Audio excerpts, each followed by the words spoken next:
வெங்காயம் 75% வதனோடனே நம்ம காய்கறி சேர்த்துக்கலாம்.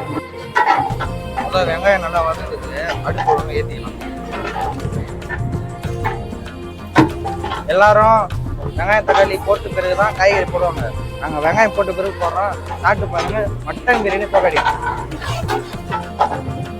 இஞ்சி பூண்டு போட்டு இப்போ புதினா போட்டுக்கலாம்.